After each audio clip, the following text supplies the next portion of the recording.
Hey, it's John Furman, and welcome again to the Bub and Mother's Kitchen.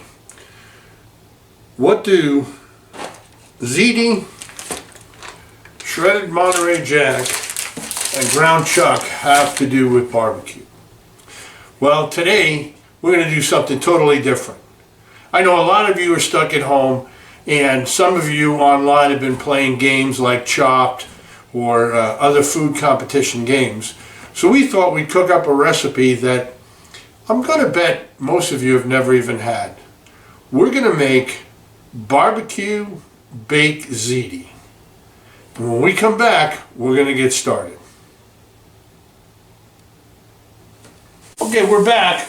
I want to get started on our Bub and Mother's barbecue sauce, which is really what makes it a Bub and Mother's barbecue baked ziti. So what I've done is I've chopped up some bacon, rendered it down in the pan, okay? Don't cook the bacon first and then chop it up. I'm not just using it for the bacon flakes in the sauce, all right? Because I just added the onions. We're rendering them down in the bacon fat with the little bits of bacon, so it's going to continue. Now, in a minute, into that, we're going to put equal parts of apple cider vinegar, ketchup, and maple syrup. All right, and we're also going to add some of our Ray's mustard.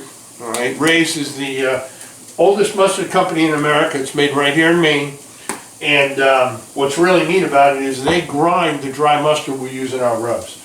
Once all that's in, we're going to add 3 tablespoons of our Down East dinner dust, stir it, and let it simmer for a while. We also got our water boiling, and I got to tell you, I'm really excited not only about the bacon, which is literally fresh bacon. The ground chuck we got is also fresh. We got it from a local meat store up here in a little town called Steuben, Ray's Meats. And if you ever get a chance, you're up here and you go to Ray's, one of the neat things is they'll butcher it if you need it, if you need a lot or something that they don't have right in the case. They'll butcher it for you right then and there. Super reasonable prices, great gals, love to deal with them. So when we come back,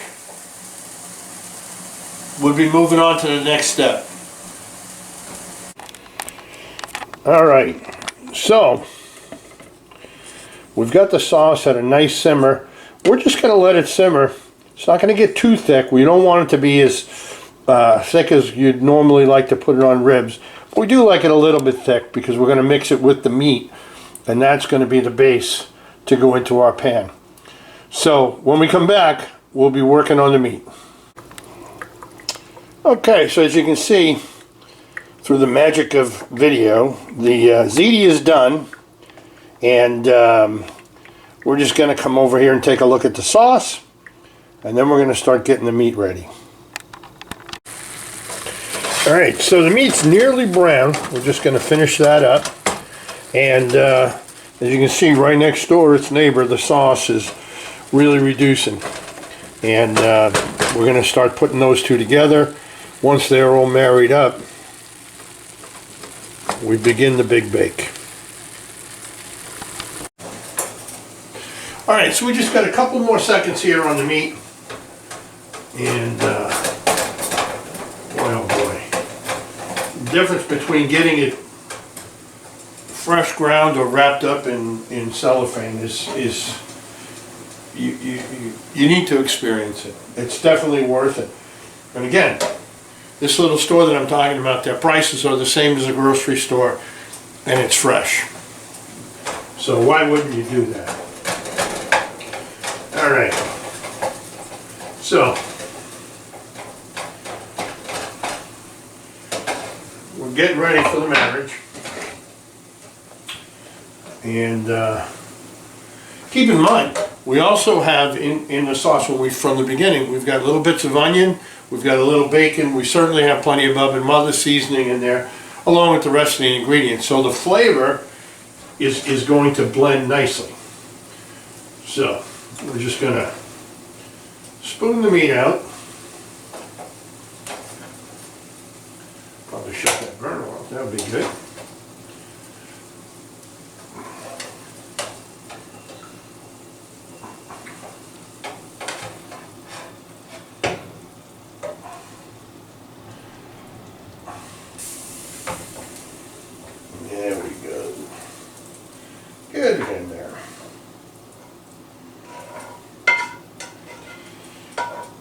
don't want to miss any goodness, but we don't need a lot of that fat. All right, let me get rid of this.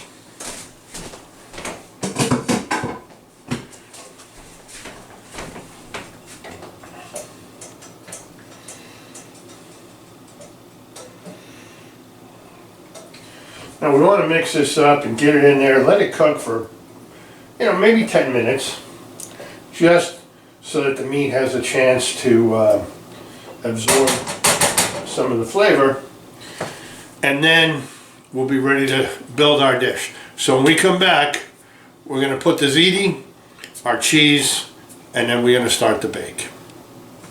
We're back. So, first thing you want to do in this or any other baked ziti, I like to, you don't have to use a lot, put a bit of sauce on the bottom. Okay? Now, biggest and only reason to do that is I think it certainly flavors at the bottom, but it definitely keeps the pasta from sticking. Alright? I like to do it in layers. So, let's put a layer of pasta in here.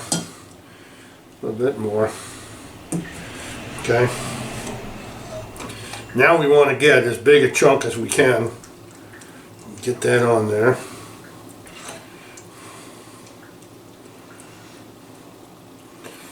Okay. Nice thing is you can't use too much sauce. You just want to make sure that you got a little bit, especially around the edges. I don't know about you. Some people like them. I'm not a big fan of crispy noodles in a baked dish like this.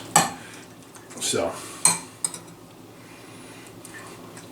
again, it doesn't take much.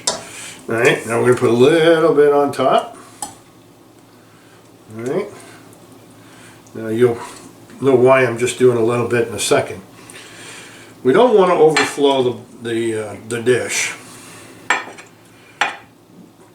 Number one.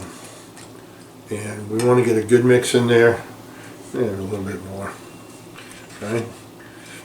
Again, more sauce.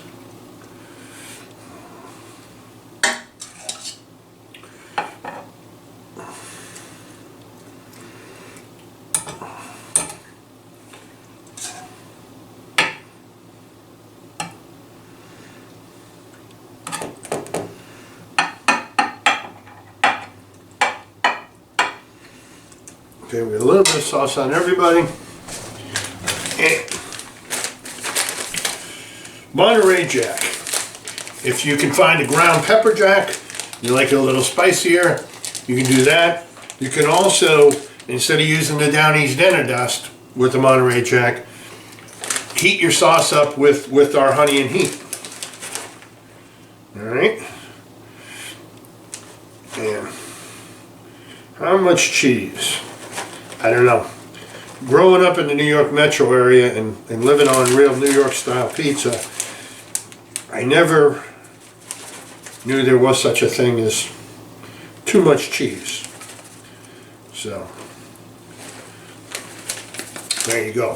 Now, what am I going to do with this? Oh, right, my snack. So, just like before, put a little bit down on the bottom. Put the rest of our pasta in there.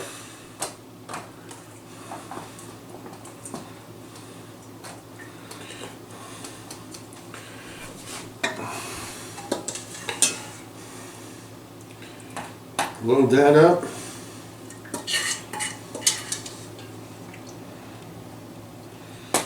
Lots of sauce.